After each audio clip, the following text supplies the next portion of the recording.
is 793 in the Common Era. The monastery of Lindisfarne off the northeast coast of England lies silent beneath a veil of mist.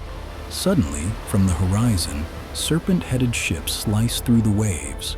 Monks drop their quills in terror as fire and steel descend upon sacred ground. Blood mingles with seawater. A storm has arrived, and the world will never forget the name Viking.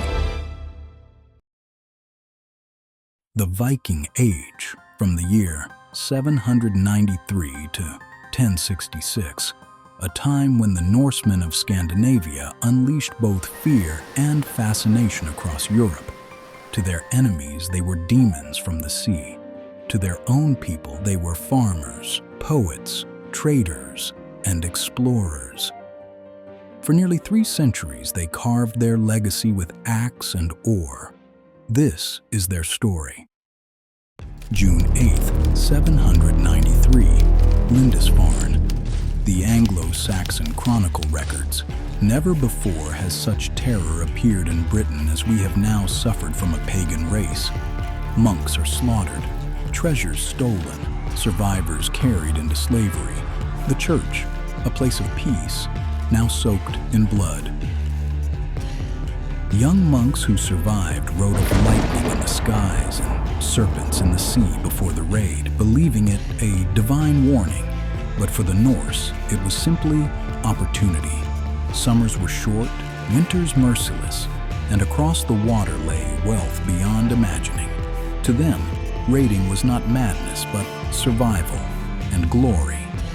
What made these raiders unstoppable was their ship, the Viking longship, fast, shallow, able to glide up rivers as easily as open sea. Its carved dragon heads were not just art, but a weapon of fear, designed to terrify before a single sword was drawn. Norse law codes say figureheads were removed on approach to friendly shores, so as not to frighten the land spirits. But who were these men beyond the raids?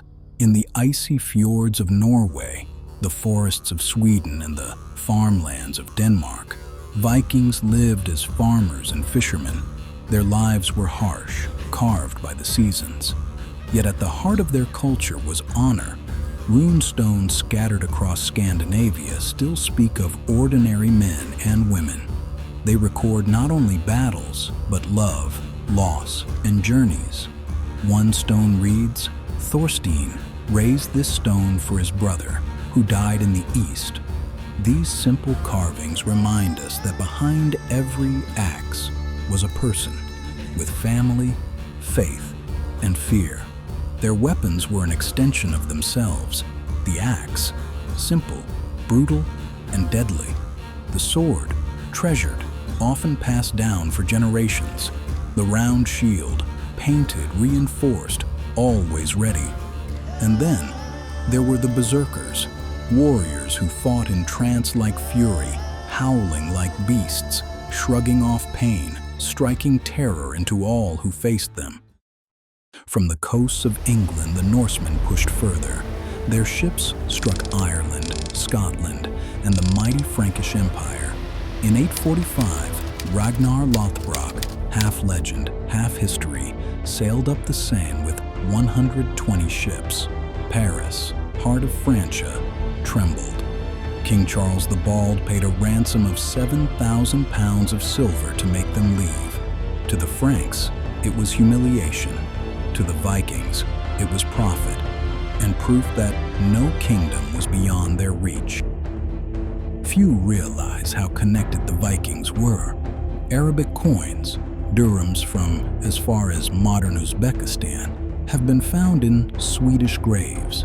Imagine the journey, minted in a desert market, carried along Silk Road caravans, traded in Byzantine bazaars, and finally buried with a Norse farmer thousands of miles away.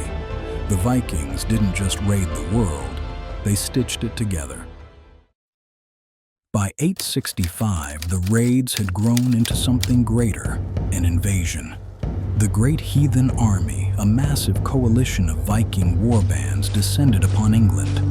At its head were the sons of Ragnar, including Ivar the Boneless, a commander as feared for his ruthless mind as he was for his fragile body.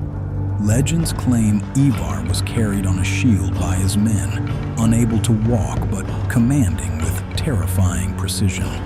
Chroniclers wrote that his eyes alone could break a man's spirit. Whether myth or truth, one thing is certain. Ivar turned disability into dread, and his name still echoes in England's darkest histories. York fell in 866. Entire kingdoms crumbled, but England would not yield easily.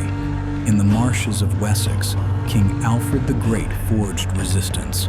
Through years of war and shifting fortunes, Alfred pushed back, laying the foundation of what would one day become England. The Viking Age reached its climax in 1066. Harold Hardrada, last of the great Viking kings, sailed to claim the English throne. At Stamford Bridge, his army clashed with Anglo-Saxon forces in a brutal battle. Harold fell, pierced by an arrow through the throat.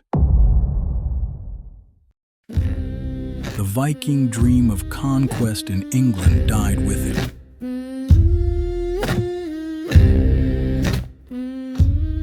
Yet fate moved swiftly. Just 3 weeks later, William of Normandy crossed the Channel and conquered England at Hastings. The Viking Age had ended, not with a whisper, but with the thunder of armies. Some say the lone Viking at the bridge cut down over 40 men before being struck from below. A story likely exaggerated, but it became legend, passed from firelight to firelight, proof that even in defeat, Viking courage could not be silenced.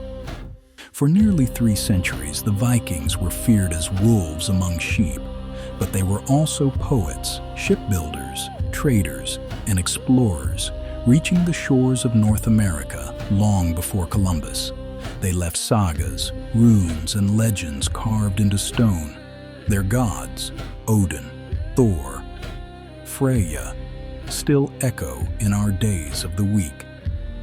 The age of the Viking is gone, yet their legend sails on, carved forever into the tides of history.